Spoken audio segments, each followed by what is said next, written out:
ओम नमो भगवते वासुदेवाय। आप सभी का हमारे YouTube चैनल पर हार्दिक स्वागत है।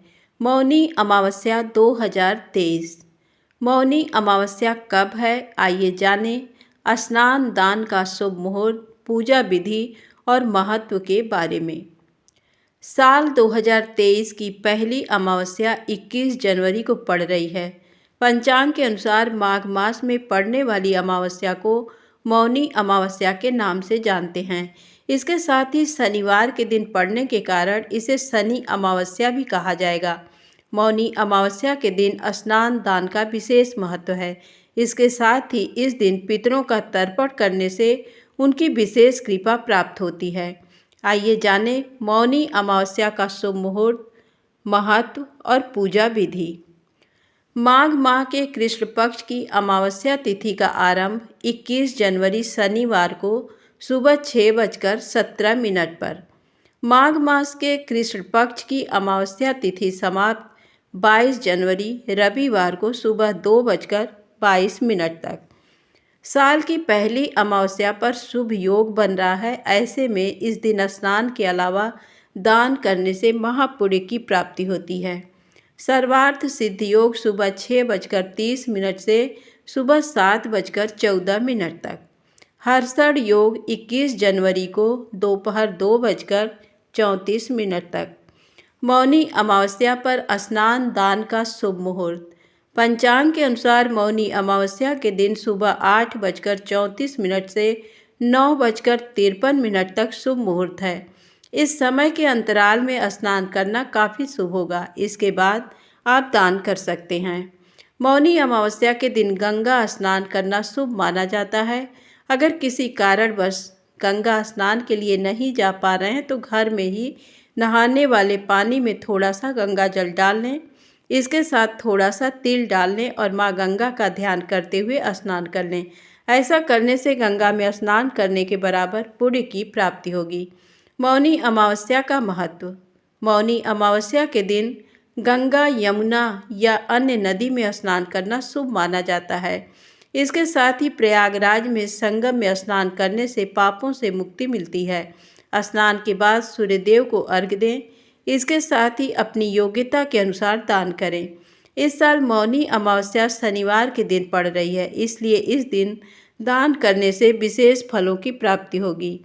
मौनी अमावस्या पूजा विधि। मौनी अमावस्या के दिन सुबह जल्द उठकर स्नान आदि करने के बाद साफ वस्त्र धारण कर लें।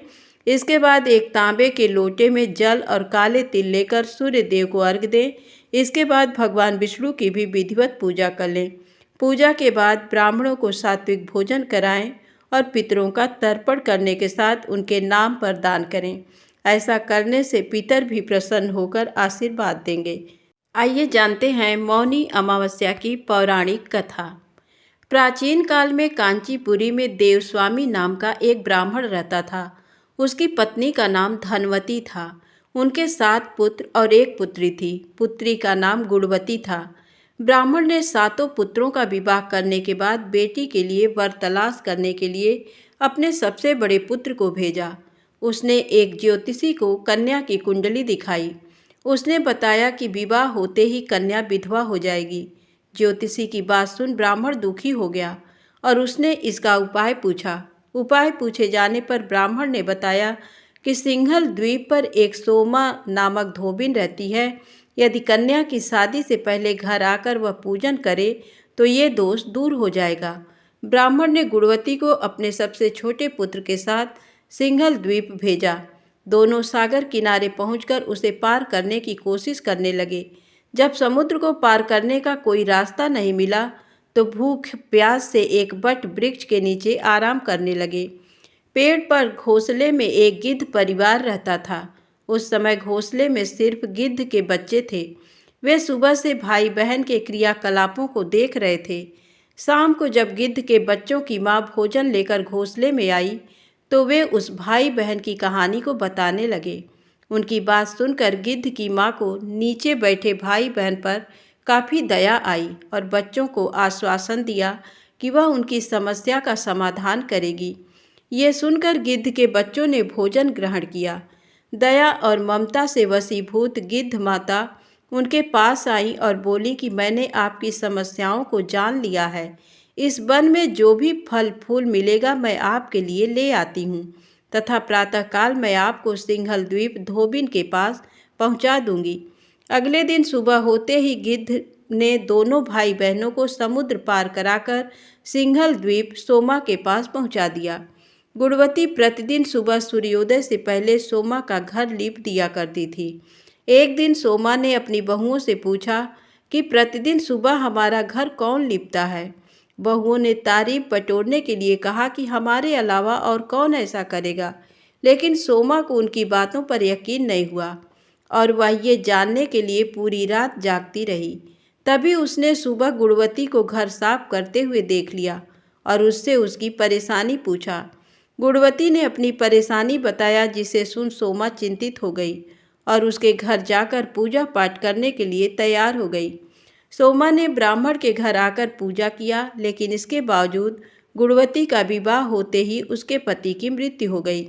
तब सोमा ने अपने सभी पुण्य गुणवती को दान कर दिया, जिससे उसका पति जीवित हो गया। लेकिन पुण्यों की कमी से सोमा के पति और बेटे की मृत्यु हो गई। सोमा ने सिंघल द्वीप लौटते हुए रास्ते में पीपल वृक्ष की छाया में विष्णु जी का पूजन कर 108 बार पीपल की परिक्रमा की। इसके पुण्य प्रताप से परिवार के सभी सदस्य जीवित हो उठे। इस प्रकार मौनी अमावस्या के दिन किसी पवित्र नदी में स्नान कर विधिवत भगवान विष्णु की पूजा अर्चना करने व पीपल के पेड़ की परिक्रमा करने से मनोवांछित फल की प्राप्ति होती है तथा परिवार के सदस्यों पर भगवान का आशीर्वाद सदैव बना रहता है। धन्यवाद।